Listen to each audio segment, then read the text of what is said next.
जय श्री राम। हर हर महादेव। जय हिंदू राष्ट्र। हिंदुत्व दर्शन आपका अपना चैनल है और इस पर आपका हार्दिक अभिनंदन है। और आज मैं ब्रह्मानंद आर्य आप सबके समक्ष प्रस्तुत हूँ। और मित्रों, हमारे कुछ सनातनी बंधुओं के द्वारा यह पूछा गया कि भाईचारा आखिर है क्या चीज़, किसे कहते हैं भाईचारा, और साथ ही साथ गंगा यमुनी तहजीब क्या है। इन दोनों ही विषयों को लेकर के कृपया आप बताने का कार्य करें। मित्रों, यदि आप वास्तविक इतिहास को जानना चाहते हैं और यदि इतिहास से के वास्तविकता से परिचित नहीं हुए हैं तो आज मैं आपको बताना चाहता हूं इस विषय पर कि भाईचारा आखिर है क्या चीज़। मित्रों, इन 1200 वर्षों में 9 करोड़ हिंदुओं की हत्या हो गई और करने वाले इस्लाम मजहब के मानने वाले थे। इन लोगों ने इसी भाईचारे की आड़ लेकर के इन 1200 वर्षों में 9 करोड़ हिंदुओं की हत्या की और कहने के लिए भाईचारा है। भाईचारा क्या है, आप इसे इस तरह जान सकते हैं। मोहम्मद गौरी ने 17 बार 17 टाइम से कुरान का कसम खाया कि वो भारत पर आक्रमण नहीं करेगा, पर उसने भारत पर आक्रमण किया। क्या अभी आप भाईचारा समझ नहीं पा रहे हैं? ये भाईचारा दो शब्दों के मेल से बना है, भाई और चारा। तो भाई मित्रों, इससे इस्लाम मजहब के मानने वालों के अनुसार और हमारे भारतवर्ष के प्रथम विधि मंत्री, कानून मंत्री डॉक्टर भीमराव अम्बेडकर जी ने पहले ही बताया था कि इन इस्लाम मजहब के मानने वालों का भाईचारा सिर्फ इस्लाम मजहब के मानने वालों के साथ है। इस्लाम मजहब में और मजहब पंथ वाले जो हैं, इनके लिए बंद निकाय की तरह है। सिर्फ इस्लाम मजहब के लिए यहाँ इसमें भाईचारा है और इस्लाम के अलावा जितने भी मजहब पंथ संप्रदाय हैं उनके लिए यह इस्लाम बंद निकाय की तरह है। और चारा क्या है? 1200 वर्षों में चारा बनते बनते भी आप समझ नहीं पाए कि आप आखिर क्या है। आप इनके लिए मात्र चारा है। अलाउद्दीन खिलजी ने चित्तौड़ के राणा रतन सिंह को दोस्ती के बहाने बुलाकर उनका कत्ल कर दिया। क्या अभी आपको गंगा यमुनी तहजीब और भाईचारा क्या है ये आपको जानना है? आप इससे भली भांति जान गए होंगे। गंगा भी हमारी, यमुना भी हमारी, तहजीब तो हमने इनकी देखी जब से इस्लाम मजहब का इस धरती पर आगमन हुआ। इस इस्लाम मजहब के मानने वालों ने इस भाईचारे और गंगा यमुनी तहजीब के आड़ को लेकर के अरब के छोटे कस्बे में बसे हुए थे और इन्होंने 57 इस्लामिक देश से खड़ा कर दिया। 56वां इस्लामिक देश मलेशिया है। 60% जनसंख्या होने पर मलेशिया को इस्लामिक देश घोषित कर दिया गया और 57वां इस्लामिक देश से गाम्बिया को घोषित कर दिया गया। वहाँ पर जनसंख्या 61% मुस्लिमों की थी, तो उस गाम्बिया को 57वां इस्लामिक राष्ट्र घोषित कर दिया गया। 56वां इस्लामिक राष्ट्र मलेशिया और 57वां इस्लामिक राष्ट्र गाम्बिया है। और जब भारत में रहेंगे तो ये कहेंगे यहाँ पर सेकुलरिज्म चलेगा, यहाँ धर्मनिरपेक्ष चलेगा। लेकिन जहाँ ये बहुसंख्यक हो जाते हैं तो इन्हें इस्लामिक राष्ट्र चाहिए। और जगह इनका अलग कंसेप्ट है, लेकिन इस्लामिक देशों में जहाँ की जनसंख्या ज़्यादा हो जाए तो वहाँ इनका अलग कॉन्सेप्ट है।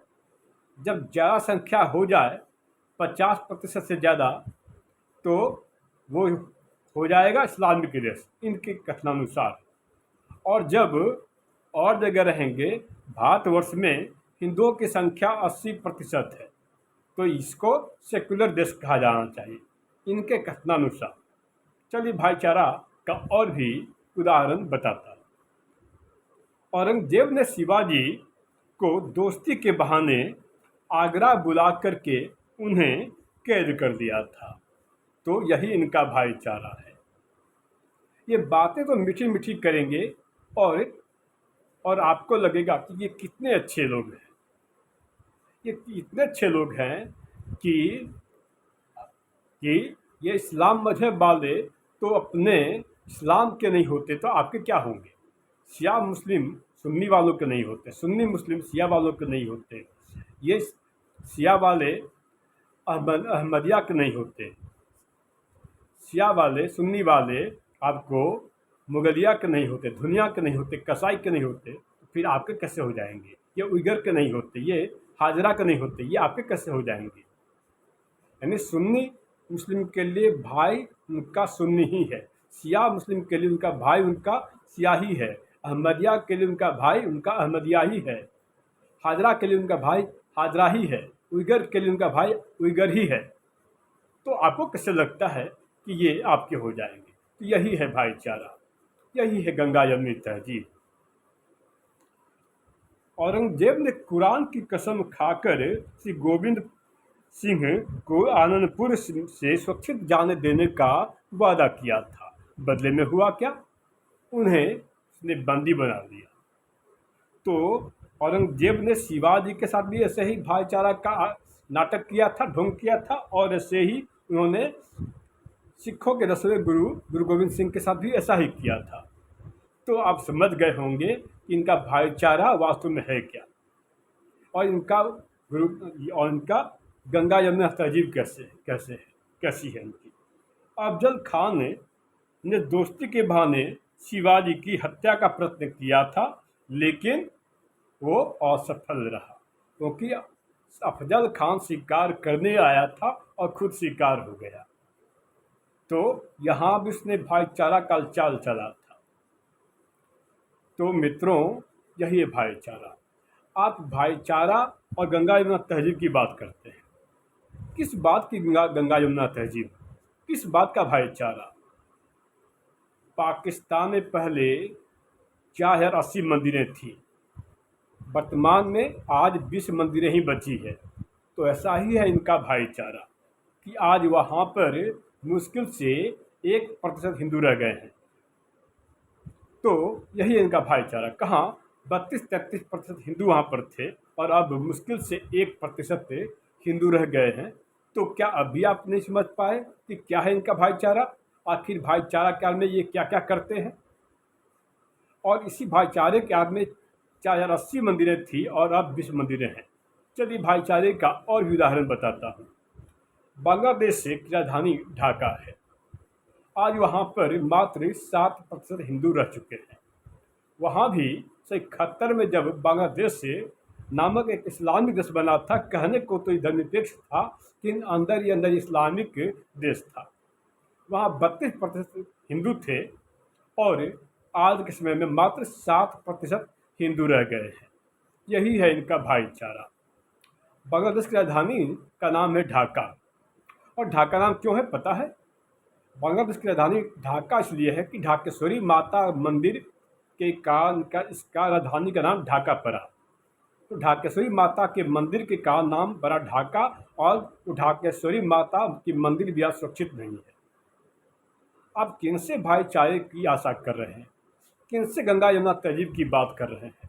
1971 में जिस इस्लामिक देश बांग्लादेश का उदय हुआ था, जब वो लोग भुखमरी से गुजर रहे थे, खाने को अन्न के लिए तरस रहे थे, तो जिस अन्न के लिए तरस रहे थे, इसे अन्न देने वाला, इसे इनकी भुखमरी से इन्हें बचाने वाला, इनको अन्न देने वाला यही इस्कॉन टेम्पल था। आज ये इस्कॉन टेम्पल को भी ध्वस्त करना चाह रहे हैं, उनको भी ध्वंसित करना चाह रहे हैं। 2024 से लेकर अब तक बांग्लादेश में क्या हो रहा है, क्या नहीं हुआ है, आप इससे भली भांति परिचित हैं। फिर भी आप पूछते हैं भाईचारा क्या है? भाईचारा क्या अब भी आप भाईचारा समझ नहीं पाए? अब तो आपको भाईचारा का मतलब समझ जाना चाहिए। भाईचारा भी जिहाद के रूप में है। ये बहुत ही मीठा जहर है। ठीक ऐसे ही भाईचारा अल तकैया जिहाद भी है। बस सनातनी मित्रों के द्वारा कहा गया है कि कुछ इसमें विलम्ब हो रहा है, मैं क्षमा चाहता हूँ इस विलम्ब के लिए, लेकिन जल्द ही मैं आपको इसको लेकर के आऊँगा। आपके साथ जो भी मैंने वादा किया है उसे पक्का निभाऊंगा। आप भाईचारे की बात करते हैं। अफगानिस्तान का अंतिम राजा कौन था? राजा जयपाल, ये कि हिंदू सम्राट था। आज उस अफगानिस्तान में क्या हाल है? अफगानिस्तान का अंतिम प्रधानमंत्री कौन था? अफगानिस्तान का अंतिम प्रधानमंत्री था नंदराम टिक्कू। 1805 ईस्वी में अफगानिस्तान का अंतिम प्रधानमंत्री था नंदराम टिक्कू। क्या हुआ? आज उससे अफगानिस्तान में एक भी हिंदू नहीं बचा। अब वो हिंदू विहीन हो गया। जिस जगह हिंदू रहते थे, ये इस्लाम मजहब के मानने वालों से काफिरिस्तान कहा करते थे, काफिरों का अड्डा, काफिरों का स्थान कहा करते थे। और आप भाईचारे की आग में पड़े हुए हैं। और उस अफगानिस्तान में मात्र एक मंदिर बचा था, और उस मंदिर का एक पुजारी था जिसकी नृशंस हत्या करके कत्लेआम कर दिया गया, क्योंकि उसे कहा गया इस्लाम कबूलने के लिए। उसने इस्लाम नहीं कबूला। नतीजा क्या हुआ? उनको सत्तन से जुदा और उनकी हत्या कर दी गई। और ये कहते हैं कि हम अमन शांति वाले हैं। और क्या यही है इनका धर्म? और बहुत से लोग ब्राह्मणवाद की बात करते हैं। मित्रों, जब ऐतिहासिक साक्ष्यों को आप पढ़ेंगे, इतिहास में जाएंगे, सबसे ज़्यादा ब्राह्मणों का कत्लेआम हुआ है, क्योंकि उन्होंने धर्मांतरण नहीं किया और इसे नाम दे दिया गया ब्राह्मणवाद। कितनी बार इस परमाणु सर मैंने बताया है कि ब्राह्मणों का नरसंहार हुआ, और ये यहाँ कहा जाता है ब्राह्मणवाद। इसको गढ़ने वाला कौन था? ब्राह्मणवाद और मनुवाद को गढ़ने वाला कौन था? Lord Macaulay, Lord Mayo. और लॉर्ड मैकाले की नाजायज औलाद आज इस पर लेक्चर दे रहे हैं। तो मित्रों, ठीक इसी प्रकार ईरान भी एक इस्लामिक देश है। आज मात्र वहाँ एक मंदिर बचा है, सूर्य मंदिर या विष्णु मंदिर, कुछ सस्पेंशन है मुझे, तो मात्र एक मंदिर बचा है। आप इसको जाकर रिसर्च कर सकते हैं। मित्रों, क्या अभी आप भाईचारे की बात कर रहे हैं? क्या आपको लग रहा है भाईचारा है? भाईचारा क्या है आपको समझ में आ जाना चाहिए। मित्रों, ठीक इस प्रकार तुर्की भी एक है। तुर्की आज से नहीं, वो पहले से भारतवर्ष का दुश्मन है। ये खिलाफत आंदोलन की जड़ें कहाँ पर से थी? खिलाफत आंदोलन की जड़ें इस तुर्की में ही थी। और खिलाफत आंदोलन में क्या क्या हुआ था? खिलाफत आंदोलन को लेकर के मैं पहले ही बता चुका हूँ, ये मेरे डिस्क्रिप्शन बॉक्स में पहले से ही मौजूद है, आप इसे देख सकते हैं। तो मित्रों, इस तुर्की हमेशा आज से नहीं, ये जब जब कश्मीर की बात होती है तो कश्मीर पर यह पाकिस्तान के साथ खड़ा होता है। 1-2 साल पहले जब वहाँ भूकंप आया था, तो भारत सरकार ने उन्हें कितनी सहायता दी थी, बदले में क्या मिला? एहसान उस पर कीजिए जो एहसान की कीमत समझते हो, शर्म उसको दीजिए जो शर्म की कीमत समझते हो। आप गौर कीजिए कि शरणार्थियों में 85%, 85% आपके शरणार्थी मुस्लिम ही क्यों हैं? ठीक है, सही, अजरबैजान भी आज एक इस्लामिक देश है। और जो खुदाई हुआ है, तो खुदाई में उस खननकर्ताओं के द्वारा पाया गया कि वहाँ पर भी शिवलिंग निकला है। उससे पता चल जाता है इस्लामिक देश से तो एक हिंदू देश हुआ करता था। तो मित्रों, यही है भाईचारा। जय श्री राम।